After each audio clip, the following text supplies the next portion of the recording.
tout à l'heure, Frédéric Brulatour, le rédac chef de la Lettre aux Pros, va venir aussi à la fin de cette intervention pour remettre des prix, puisque c'est la journée où il y a des prix.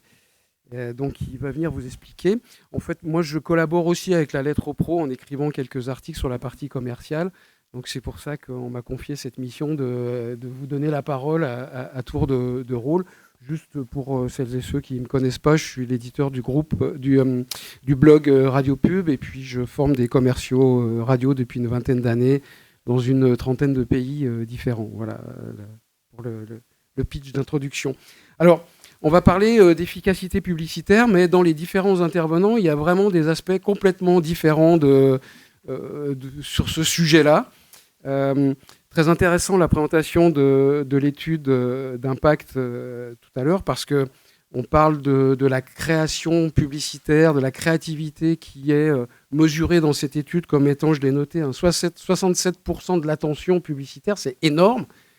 Je suis content d'entendre ça parce que pour ceux qui me connaissent, depuis 20 ans, je parle que de créativité dans la démarche commerciale. Et je crois que vous allez avoir aussi des beaux exemples de créativité commerciale avec ces différents intervenants.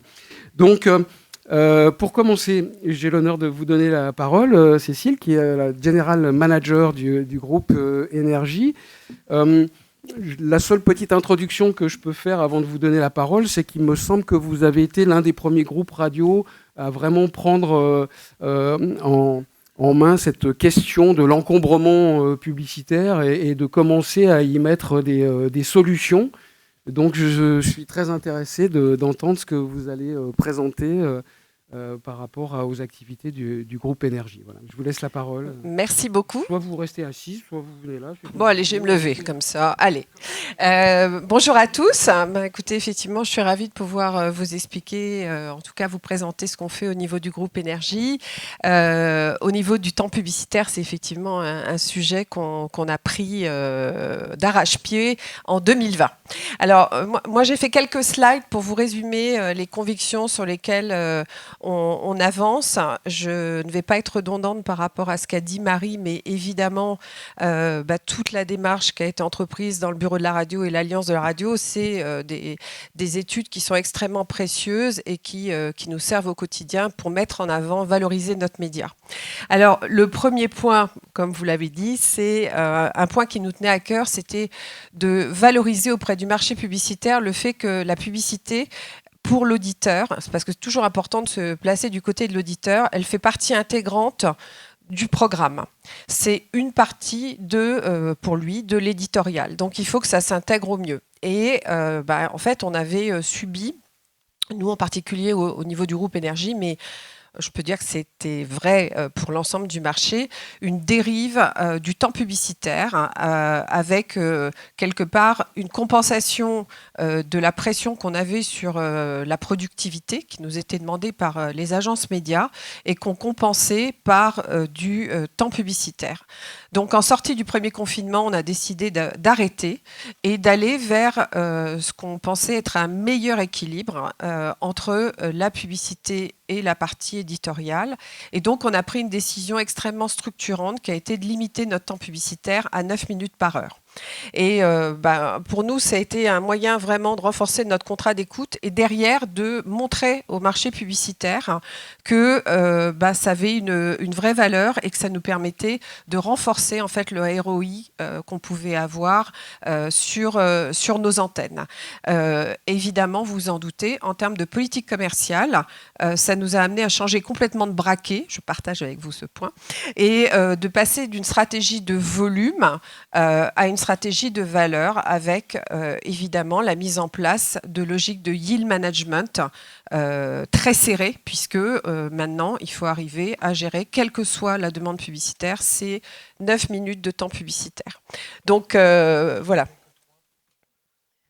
Et j'en ai que 3. Et alors là, c'est là où je déraille complètement parce que moi, Je suis trop longue.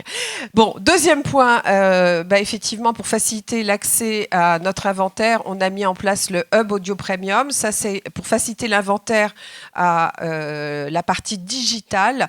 Et on a lié un partenariat en particulier avec AudioMints, qui nous a permis du coup de fédérer autour de nous d'autres acteurs indépendants, en particulier des podcasteurs. Et j'ai le plaisir de vous annoncer qu'on rentre Binge à nos côtés dans notre offre audio digitale. Donc c'est une très belle offre qualitative, certifiée comme ce que l'on souhaite faire, et que tout ça, ça nous permet évidemment de travailler sur du contextuel et de la data.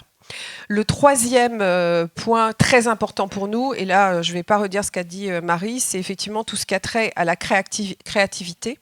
Et on a mis en place, il y a maintenant presque 3 ans, le Créatif Jean-Paul, qui a pour vocation de vraiment travailler sur toute la dimension créative. Et je terminerai, je prendrai encore un petit peu de temps pour vous montrer quelques exemples. J'accélère en musique. Et juste pour terminer, point aussi très important pour nous, c'est qu'on pense qu'il faut qu'on change de positionnement au niveau du marché publicitaire en ayant une vraie approche conseil. Et en fait, toutes les études qu'on développait jusqu'à présent gratuitement, parce qu'on a tous développé des tombereaux d'études. Ces tombereaux d'études, on les offrait. Donc nous, on a décidé, depuis le mois d'avril dernier, de se dire que finalement, toutes ces études avaient une vraie valeur pour nos clients. Et on s'est mis dans une démarche de proposition d'études et de conseils auprès des acteurs du marché. Et clairement, c'est aussi une ligne de business additionnelle, mais c'est aussi l'opportunité pour nous d'aller parler avec les annonceurs de manière très différente, dans une approche vraiment de conseil sur l'approche média. Voilà très rapidement, j'ai essayé de faire synthétique, ce qui n'est pas forcément ma qualité première. Je terminerai juste par quelques exemples visuels pour vous montrer ce que l'on fait au niveau du collectif Jean-Paul et que l'on mesure bien sûr derrière en termes de performance. Voilà, merci à vous. Alors, j'ai juste une question qui va vous donner 30 secondes de plus. Ah, j'ai du rab. Vous avez réduit au contenu, on va dire, la durée publicitaire. Oui. Est-ce que ça a été au détriment du chiffre d'affaires ? Alors, oui, mais non. C'est-à-dire qu'il y a un temps. En fait, il faut savoir perdre pour gagner. Donc, en fait, il se trouve que ce mouvement, on l'a fait en 2020. Qui était l'année que vous connaissez, avec un premier semestre absolument catastrophique. Et on s'est dit que cette année, de toute façon, alors ça c'est une décision évidemment qu'on a prise avec Jean-Paul Baudecroux, et il fallait que tout le monde soit aligné sur cette décision, c'était de se dire on va accepter de perdre dans un premier temps pour ensuite se remettre dans une dynamique positive. Et l'histoire nous a donné raison. Bravo. Voilà. Merci beaucoup Cécile, un petit applaudissement pour Cécile. Deuxième intervenant, alors je n'avais pas précisé au départ que le format de cette intervention, c'est d'être très très court et d'avoir beaucoup d'intervenants. C'est à Géraldine Béguin qu'on va donner le micro maintenant. Géraldine, tu peux t'installer ici. Et voilà, quelle est la proposition des Indés Radio en termes d'amélioration de l'efficacité? Puis on est un peu dans le même schéma là sur l'encombrement publicitaire. Donc à toi la parole. Merci. Bonjour à tous, bonjour à toutes. Effectivement, la réduction du temps publicitaire était également un défi majeur aux Indés Radio pour améliorer le confort d'écoute des auditeurs et également améliorer l'efficacité des campagnes des annonceurs. En un an seulement, aux Indés Radio, on a déjà réduit de 7% la durée publicitaire du produit Indés Radio, tout en répondant à une demande très soutenue de la part des annonceurs en termes de communication. Cela nous a poussé à innover, à créer une solution qui est à la fois stratégique et efficace, c'est l'offre Indéflex. Indéflex, c'est tout d'abord une offre publicitaire innovante et choisie par les radios elles-mêmes en fonction de leur ADN.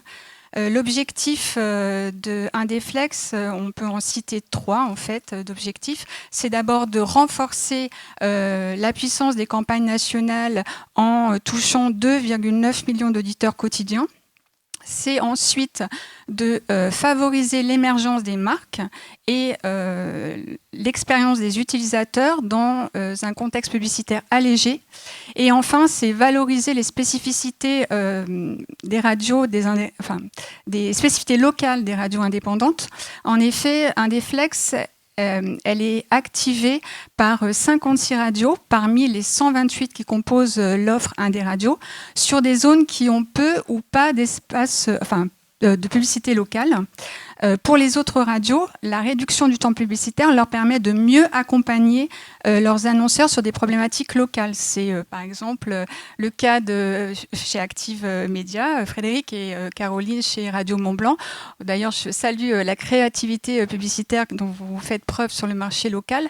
Indeflex, c'est vraiment une offre, au contraire, nationale, qui est commercialisée par TF1 Publicité et qui a été lancée en septembre 2023. Et dès son lancement, grâce au travail des équipes de TF1, le succès a été immédiat.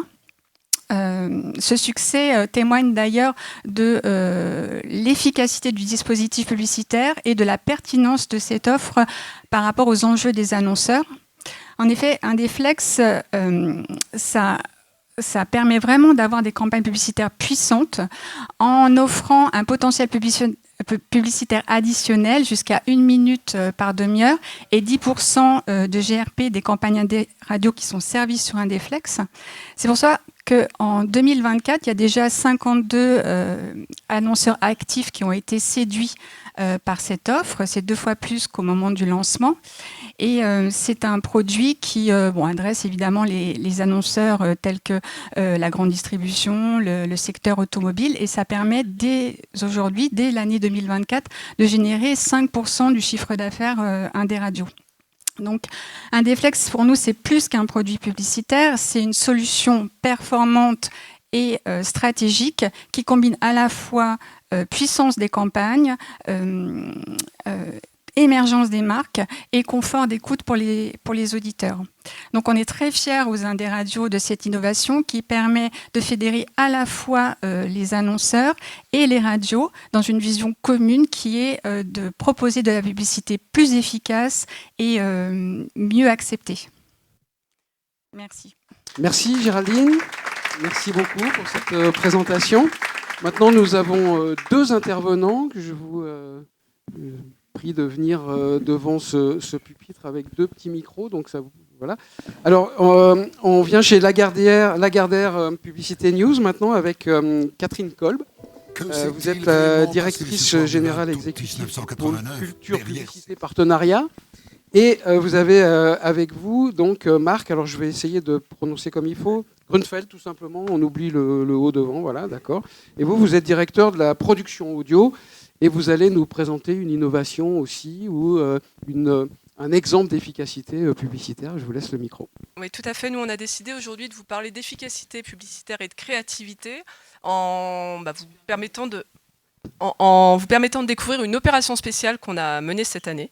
Donc tout a commencé en fait en juin dernier avec un brief de l'agence Fuse, qui est l'agence de Netflix, au sujet d'un lancement de série à la rentrée qui promettait de faire parler d'elle.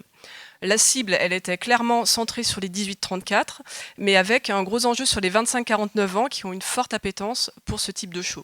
Donc on comprend en fait rapidement qu'il s'agit de la saison 2 de Monstres, une anthologie consacrée aux tueurs en série américains. La première saison que vous aviez peut-être vue en 2022 s'appelait Dahmer. Ça avait été un succès incroyable pour Netflix, tant en termes d'image que de visionnage. Donc clairement, il y avait un gros enjeu sur cette deuxième saison. Cette deuxième saison, elle mettait en lumière une affaire peu connue en France, mais qui avait marqué les États-Unis. C'est l'histoire des fameux frères Menendez, qui avaient tout simplement assassiné leurs parents à Beverly Hills, dans une belle villa en 1989. Donc la demande de l'agence, à l'origine, elle portait vraiment sur un sponsor du podcast On de la raconte, que vous pouvez écouter à l'antenne d'Europe 1 et en podcast, avec toutefois un souhait d'entrée d'éditorialiser très fortement le message. Donc l'effet divers fascine, Netflix l'a compris, nous aussi, et c'est pourquoi nous avons décidé d'emblée d'aller un cran plus loin en intégrant Christophe Ondelatte lui-même. Oui, effectivement, on aurait pu finalement produire un spot classique comme on en fait des dizaines et des dizaines, mais on a choisi d'aller un tout petit peu plus loin sur à la fois la contextualisation et l'intégration au sein d'un podcast.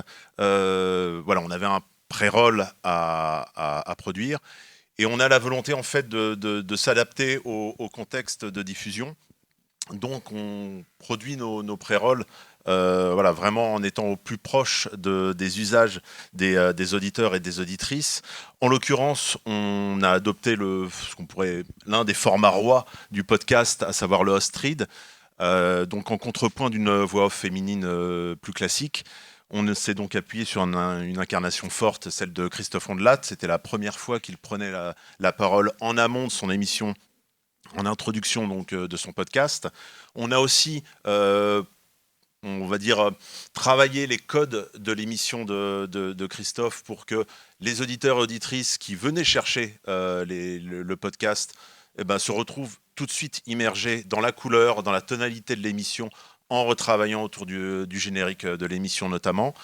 On a pris en compte les usages d'écoute. On sait que le podcast est notamment écouté au casque. Donc on a essayé de travailler aussi la manière de poser les voix. Et puis enfin, une dernière chose, c'est qu'on a écrit en fait à quatre mains, voire même à plus, entre nos équipes, Christophe et son équipe, pour que vraiment, au final, on se retrouve dès le pré-roll immergé dans l'émission, et que finalement, cette histoire qui est racontée par la série, ça soit à la fois une histoire signée Netflix et une histoire signée Christophe Ondelat. Et donc, avec un peu de chance, le pré-roll va se lancer et vous allez pouvoir l'écouter. Que s'est-il réellement passé ce soir du 20 août 1989 derrière ces murs de Beverly Hills? Pourquoi les deux frères Menendez ont-ils tué leurs parents? Pour toucher leur immense fortune? Pour se venger après des années d'abus et de violence? Comme souvent, il faut fouiller les ténèbres les plus sombres pour découvrir qui sont les véritables monstres. Après Dahmer, retrouvez Monstres saison 2, l'histoire de Lyle et Eric Menendez, dès le 19 septembre, seulement sur Netflix. Mais tout de suite, c'est une nouvelle histoire d'Ondelat raconte. Alors Christophe Ondelat, vous l'entendez, est un conteur hors pair qui tient en haleine ses auditeurs chaque jour. Là, on voit vraiment que la créativité, pour le coup du message, sert la campagne. Ondelat raconte, c'est le premier podcast de récit de France. C'est dans le top 3 des podcasts les plus téléchargés. C'est 7,5 millions d'audionautes chaque mois, dont 74% qui ont entre 18 et 45 ans. Alors, avec de tels chiffres, on peut vraisemblablement penser que ce dispositif, en toute modestie, avec ce pré-roll en particulier, a contribué au succès de la série. Et la bonne nouvelle, c'est que l'anthologie Monstres a été renouvelée pour 2 saisons supplémentaires. Autant vous dire qu'on a hâte. Merci. Merci, bravo pour cette présentation. Le prochain intervenant est Charles Cournet, Radio France Publicité. Vous êtes le directeur adjoint de l'équipe de Pascal Virodias, c'est ça? Tout à fait. Et vous allez nous parler de la tournée des marchés. Oui. C'est pas de la politique, hein, c'est de la radio. Non, et alors un petit disclaimer quand même, parce que je vous présente la tournée des marchés France Bleu 2024. Et ça ne vous a pas échappé, France Bleu se nomme maintenant ici, donc il y a du logo France Bleu, etc. C'est plus un disclaimer déculpabilisant pour moi, parce qu'on est tous en mode ici, et que là j'ai mis plein de logos France Bleu. Donc on va parler d'un sujet très français, inépuisable et rassembleur, la gastronomie. D'aucuns diraient la bouffe, mais encore plus dans un lieu convivial du quotidien qui sont les marchés. Alors j'ai pas voilà.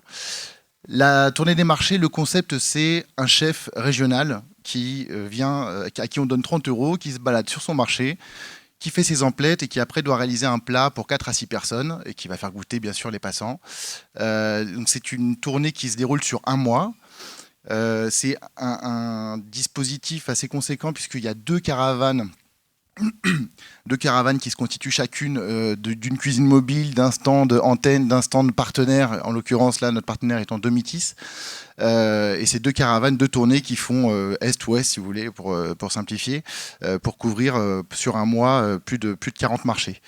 C'est un plan qui est soutenu en radio et en digital, avec la même mécanique pour les deux leviers, c'est-à-dire qu'il y a une vague nationale aussi bien en radio qu'en digital, avec en digital de l'interstitiel, un espace dédié très serviciel où on peut retrouver toutes les dates et les étapes de son marché, et en local avec une vague, avec un relais à J-4 où on a l'antenne locale qui va donner rendez-vous samedi à partir de 9h sur votre marché, tel emplacement, et pareil en digital, c'est-à-dire qu'on va avoir beaucoup de posts sur les réseaux sociaux de chacune des antennes qui vont donner rendez-vous. Et après, on arrive sur l'animation en elle-même. Et quand je dis animation, je pourrais même parler de co-animation. Il faut revenir un petit peu en arrière, s'il vous plaît. De co-animation, qui sont du coup 2 stands. Donc là, le stand antenne, le stand partenaire de Mythis, qui encadre cette cuisine mobile où tout va se passer. Et là, c'est important d'avoir un partenaire qui soit vraiment dans l'ADN, qui épouse l'ADN de proximité de ce dispositif-là, puisque Mythis a fait gagner, a fait des jeux concours, a fait gagner des lots, et donc co-animé avec nous chaque étape de ces marchés, et était intégré aussi à un livre de recettes qui marche formidablement bien, parce qu'on distribue à plus de 5000 exemplaires sur toute la tournée, où c'est un livre de recettes de toutes les recettes de France, et il y avait une partie coup de cœur de Mythis, puisqu'ils ont également des chefs dans leur résidence qui proposent une offre de restauration. Et donc on peut parler de brand content ou d'intégration, mais là on est pleinement intégré puisque c'est vraiment un import éditorial presque au livret, donc on est vraiment dans la même charte, enfin, c'est complètement intégré. On distribue aussi des kits de communication aux collectivités pour qu'elles puissent communiquer sur cette animation et l'étape de la tournée des marchés. Donc il y avait elles s'emparaient après de leur réseau d'affichage urbain, de leur gazette locale, et puis par capillarité, après on avait aussi beaucoup de retombées presse dans la PQR. Vous avez quelques exemples ici avec Ouest France et la Montagne. Pour parler de quelques KPIs, et là on peut passer à la slide suivante, de cette tournée, et je vais même tout vous dire, puisque je vais vous parler des chiffres, combien ça a été vendu, etc. Donc là vous avez les KPIs en gros de la tournée, puisqu'il y a plus de 12 000 km parcourus, c'est 90 heures, c'est vraiment un gros dispositif qui se passe pendant 1 mois et qui mobilise toute l'antenne. Et côté partenaire et de Mythis et Cospirit qui nous a donné leurs KPIs, c'est 65 résidences de Mythis qui ont été touchées, 100 collaborateurs de Mythis mobilisés. Donc au-delà de l'activation commerciale qu'ils ont pu avoir sur le terrain, c'est aussi un enjeu d'animation d'équipe et de cohésion d'équipe pour de Mythis. C'est plus de 1300 bulletins de jeu remplis qui ont donné autour de 1000 nouveaux prospects qu'ils ont identifiés uniquement sur l'OP terrain et pas sur la résonance médiatique qu'il y a pu avoir.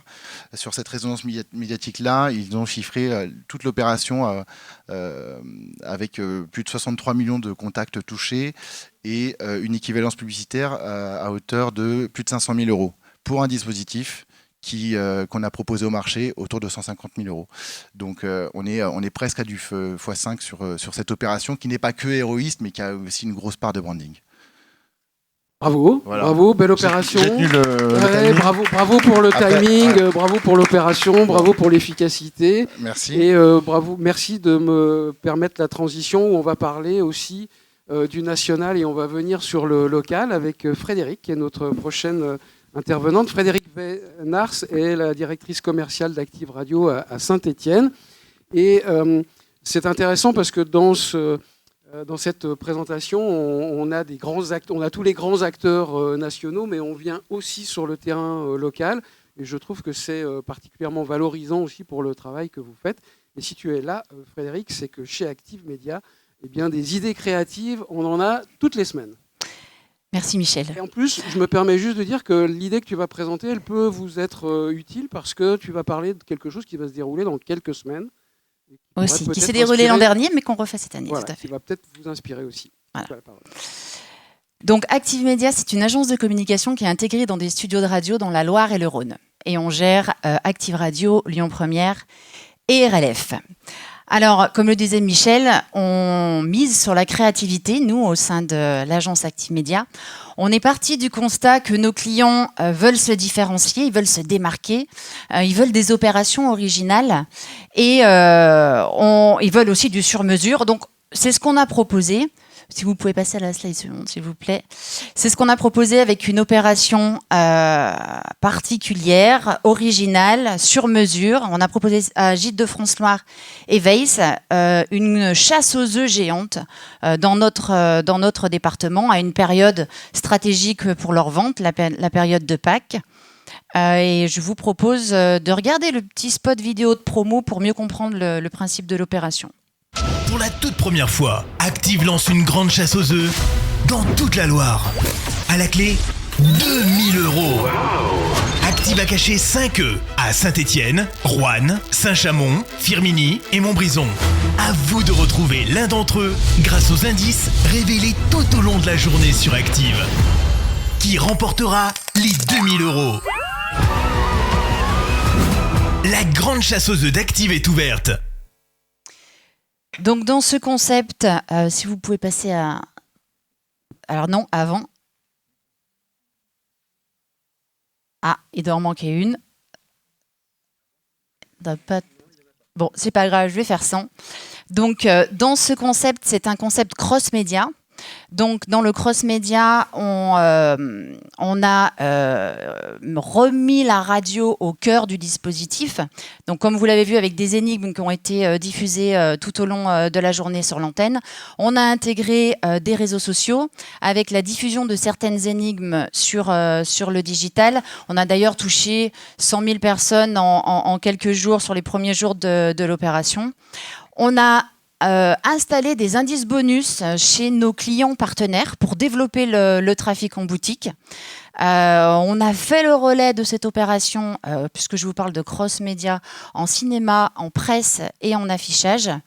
Et on a organisé une grande finale. Donc des dizaines de milliers de personnes ont joué, ont suivi l'enquête sur la radio.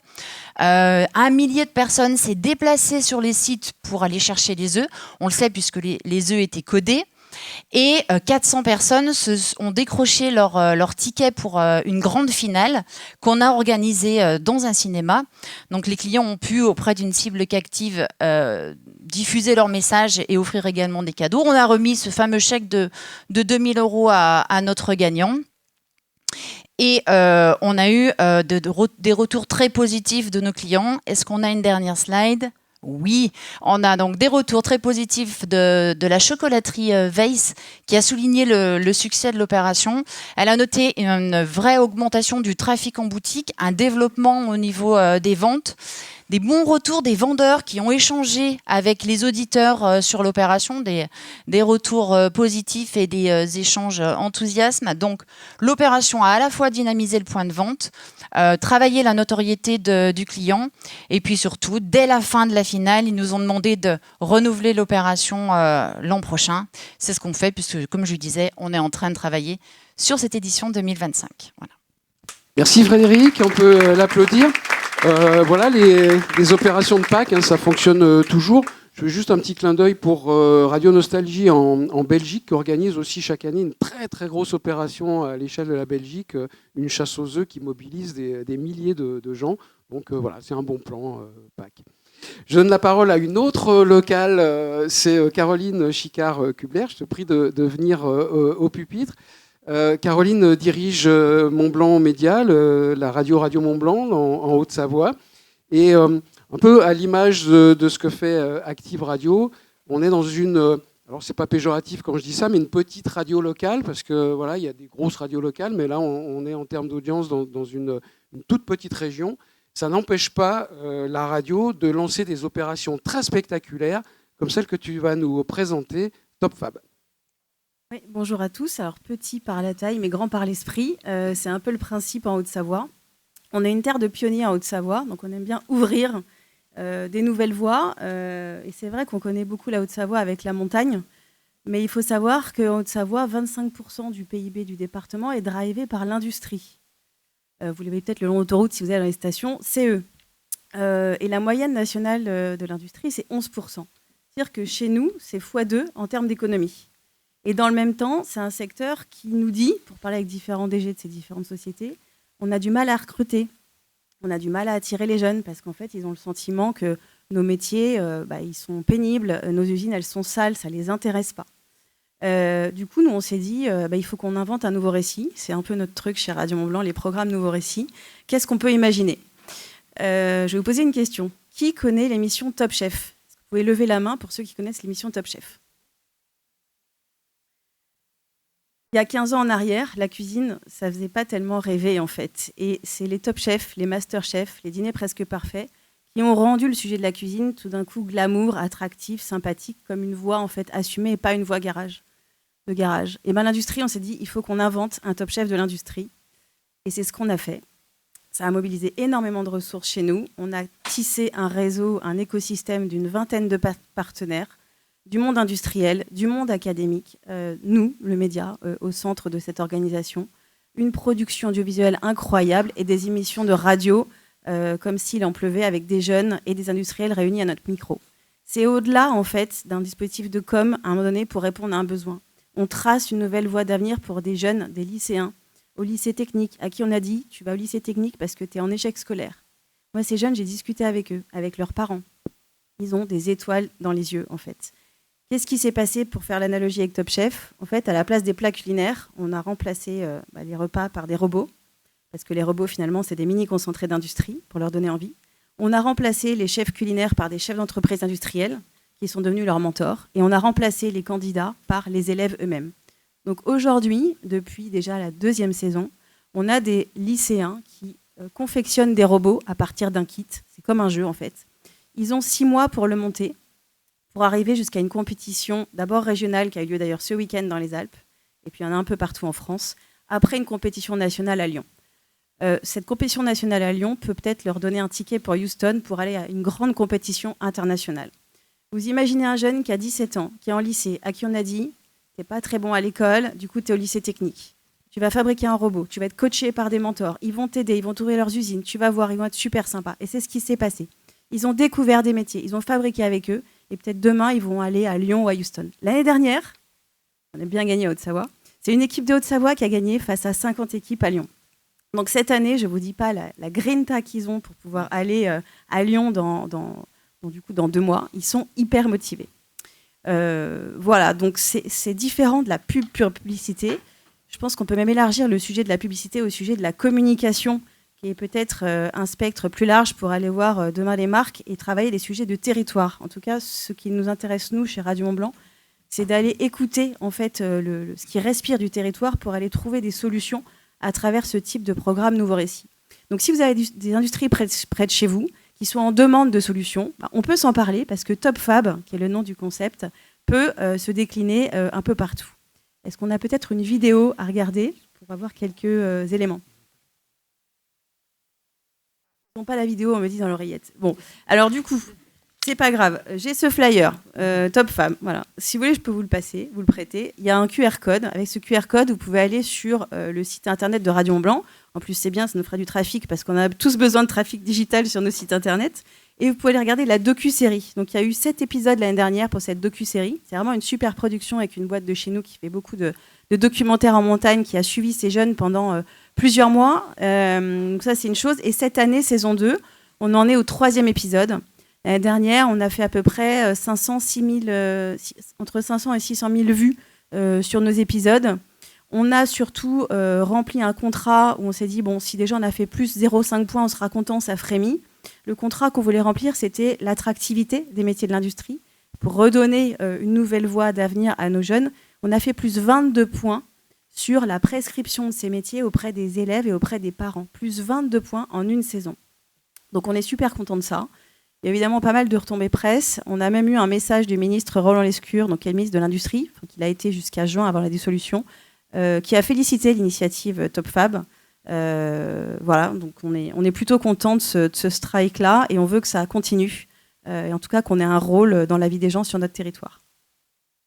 Voilà, merci, bravo. L'oreillette te dit que peut-être la vidéo elle arrivera plus tard, mais on vous la montrera avant la fin de cette session si on la retrouve. Bravo pour cette magnifique opération. On a notre dernier intervenant, c'est Bertrand Spinelli de Skyrock, qui va nous présenter aussi un concept maison qui a généré beaucoup de bons résultats. Ah bah la vidéo arrive. Ah c'était celle-là. Ah oui, du coup voilà, bon, on l'avait mal identifiée. On regarde juste ça vaut la peine quand même de regarder cette vidéo pendant quelques minutes. Ça vous donne la dimension de cette opération. Ce que j'ai pas dit, c'est que dans les partenaires, on a aussi la BPI comme partenaire super important. Pour vous dire que c'est remonté au national. Voilà, aussi cette initiative. Ok. On se la remettra peut-être en intégralité après. Voilà. Vous avez compris. Allez, on donne la parole à Bertrand. À toi, la parole. Eh bien, bonjour à tous. Je suis très heureux d'être là. Alors moi, je suis Bertrand et je m'occupe de la régie du groupe Skyrock. Alors moi, j'ai une conviction très forte, c'est que l'efficacité publicitaire, bien évidemment, elle est liée à plein d'éléments. Le temps de pub, on se rejoint là-dessus. Tu le sais, Cécile, on a mené ensemble, enfin, on a mené séparément, mais on est sur la même longueur d'onde là-dessus. Mais au-delà de ça, en fait, je pense que l'efficacité publicitaire, elle est générée par la capacité en fait, d'une marque média à offrir à un annonceur la capacité d'être intégré dans un contexte de diffusion qualitatif, une intégration la plus naturelle possible au programme, donc ça veut dire partager des valeurs communes, et également avoir des concepts créatifs forts. Donc en fait, c'est comme ça qu'on travaille chez Skyrock Public. On essaie d'être le prolongement des valeurs de Skyrock sur le marché publicitaire. Travailler avec innovation, authenticité et proximité avec notre audience. Donc en fait, on travaille comment? En fait, on travaille avec tout l'écosystème de Skyrock. Ça veut dire que Skyrock, c'est une radio. Une radio, vous le savez, c'est un média de masse. Donc c'est un média qui est puissant instantanément, qui est très couvrant, qui crée de la croissance. Il y a également les réseaux sociaux, mais il y a aussi tout le digital, donc l'audio digital. Donc là, c'est la formidable capacité qu'a l'audio à être dans la segmentation de l'audience, d'être dans l'interaction avec le public. Et puis, il y a nos animateurs emblématiques qui sont en fait l'incarnation de nos valeurs et qui ont su créer avec l'audience un lien très authentique. Tout le monde connaît Diffoul, tout le monde connaît Fred de Sky, tout le monde connaît nos animateurs. Et en fait, pourquoi je vous projette notre logo? C'est parce qu'en fait, c'est une conviction qu'on porte sur le marché publicitaire. Et donc, ça se retrouve dans notre logo. Skyrock Public, parce qu'on s'adresse à des vrais gens. Et radio fois réseau fois réel, parce que la radio et le réseau s'enrichissent mutuellement. Il n'y a pas d'opposition entre la radio et le digital. Et le réel, en fait, c'est la boussole, c'est ce qui nous guide. Ça veut dire qu'on est capable de refuser des campagnes quand celles-ci ne sont pas en lien avec ce en quoi on croit. Et donc, je voulais vous montrer en fait un exemple, puisqu'en fait, il n'y a rien de plus parlant qu'un exemple. Donc, la slide suivante, s'il vous plaît. Donc, c'est ce qu'on a fait avec l'armée de terre. Et en fait, l'armée de terre, il faut savoir que c'est un recruteur important. Il recrute chaque année 15 000 postes dans sur différents postes. Et il cherchait en fait un partenaire pour en fait pouvoir travailler avec eux d'une manière.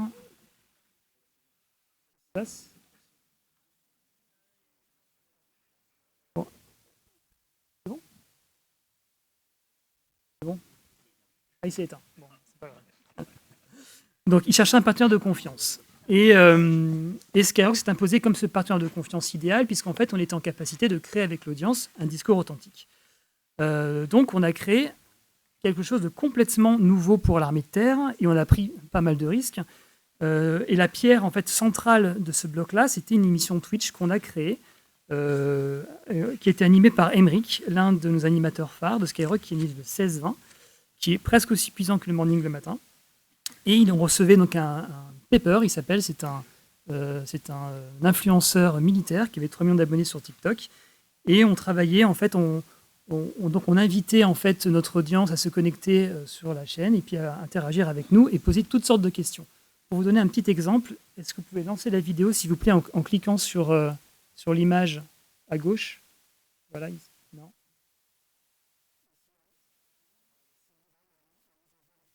PDF. Bon, c'est pas grave. Bon, c'est pas grave. Donc en fait, sur cette vidéo, en fait, c'était un petit condensé. Ça expliquait en fait le type de questions qui étaient posées. Donc des questions très simples. Est-ce qu'on peut avoir une petite copine? Est-ce que c'est pas contraignant? Combien on gagne? Est-ce qu'on risque notre vie? Tous les métiers qui sont disponibles. Donc en fait, vraiment, l'idée, c'était d'arriver à d'aller très profondément dans la discussion et poser toutes des questions sans tabou. On avait créé également, donc là, vous avez en bas, en fait, des petites capsules vidéo, parce que l'idée, c'était vraiment d'aller en amont récupérer des questions dans la rue, puisqu'en fait, il faut savoir qu'on vend à nos annonceurs, bien évidemment, de l'audience, mais on vend aussi une sécurité, et que sur les sujets tels que les sujets qu'on traitait, il fallait une sécurité dans le sens où il fallait vraiment que les questions soient bien posées et qu'il n'y ait pas de problème. Donc en fait, on a enregistré certaines questions avant. Ensuite, il y avait donc bien évidemment donc la radio. Donc comment on a travaillé la radio? Simplement en amont de l'opération, en invitant notre audience à se connecter lors du live. Donc c'était pour recruter en fait des témoignages, recruter des auditeurs. Et puis ensuite, on a pris les meilleurs moments de l'émission. On a fait des petites chroniques radio qu'on a diffusées en fait après l'émission. Donc ça permettait de garantir un niveau de puissance, puisqu'en fait forcément quand on lance une émission Twitch, on n'est pas certain d'arriver à un niveau de vue en direct. Et puis on a découpé certains moments sur nos réseaux sociaux et qu'on a diffusé auprès de nos 27 millions d'abonnés pour garantir également un contact élevé, travailler l'affinité, travailler la granularité, travailler la géolocalisation, travailler tous les sujets qu'on fait très bien en digital. Et donc cette campagne a été un succès dans le sens où on n'a pas pu partager avec vous les retours sur le recrutement. Par contre, ce qu'on sait, c'est qu'il y a eu énormément de visites sur site pour se renseigner. Et on a généré 5 millions de vues. 5 millions de vues, donc c'est un vrai succès. Et ça nous permet vraiment de montrer comment en fait, la radio qui est un média de masse, dès lors qu'on l'enrichit avec le digital et qu'on y travaille avec authenticité, peut créer des succès en termes de visibilité. Voilà, je vous remercie, j'étais un peu plus long, je suis désolé. Merci Bertrand. Merci à vous tous. J'invite aussi Philippe Chapeau à venir sur la scène, parce qu'il y a une petite surprise aussi pour vous. Dans la synthèse de tout ce qu'on vient d'entendre, c'est que générer des revenus pour la radio, c'est pas seulement vendre des spots, mais c'est aussi vendre des dispositifs, des concepts, et on voit que on réunit bien souvent tous les paramètres. On fait une bonne promo pour la radio, on capte de nouveaux auditeurs, on génère du chiffre d'affaires. C'est vraiment la trilogie parfaite. Et merci pour ces exemples que vous avez accepté de partager avec tout le monde. Maintenant, je donne la parole à Philippe Chapeau, donc l'organisateur du salon. Vous le connaissez tous, éditeur de la Lettre aux Pros et de Podcast Magazine. Et Philippe, et une vidéo. Voilà. Et pardon. Et en fait, le comité de rédaction de la Lettre aux Pros a des coups de cœur et a décidé de remettre des prix. Donc, je vais te laisser expliquer tout ça, Philippe. Alors, Nicolas, on devait entendre quelque chose en fait normalement, et c'est pour ça que j'ai dit la vidéo n'a pas été diffusée, mais je pense qu'il y a des petits problèmes de vidéo. Celle de Skyrock, on l'avait pas, et là, on peut la rejouer, non? Non. Bon, allez, c'est pas grave. Vas-y. On va faire une remise en direct. Alors en fait, ce qui nous a intéressé sur cet exercice, c'était de pouvoir démontrer l'efficacité au travers d'un multiple nombre d'initiatives qui peuvent être à la fois des campagnes en propre, comme plutôt des offres ou des concepts. Et notre prix pour la meilleure efficacité publicitaire va aller à Énergie Globale. Alors, on a un trophée. Ah ben voilà. Ah ben vous voyez la vidéo maintenant, avec le son. Allez, on va regarder la vidéo. Surprise, surprise.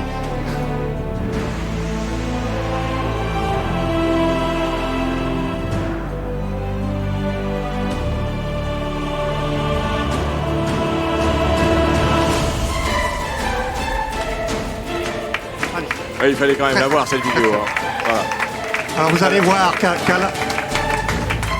côté du prix que nous avons nommé, nous avons aussi tenu à proposer un coup de cœur, comme on a fait pendant la journée, pour l'initiative, enfin le projet, qui est un projet presque de Radio Mont-Blanc. Voilà, donc ce seront les deux régies qui seront récompensées aujourd'hui. Donc le trophée, Woodbrass nous a planté hier. Il m'a appelé. On ne dira pas de nom. Je n'ai pas. Non, si, je dis parce que je suis désolé, c'est eux qui devaient des magnifiques micro-chours avec des beaux trophées. Il y avait le nom de tous les gagnants. Et bien sûr, on ne les a pas, ils sont perdus par Chronopost. Donc, on vous les enverra. Voilà. Et par contre, les coups de cœur, c'est nous qui les avions faits. Donc, comme quoi, il faut toujours faire les prix soi-même. Au moins, on est sûr de les avoir. Félicitations à toutes les deux. Et félicitations à tous les nominés qui ont joué le jeu sur cette présentation avec de beaux projets également. Voilà, merci beaucoup.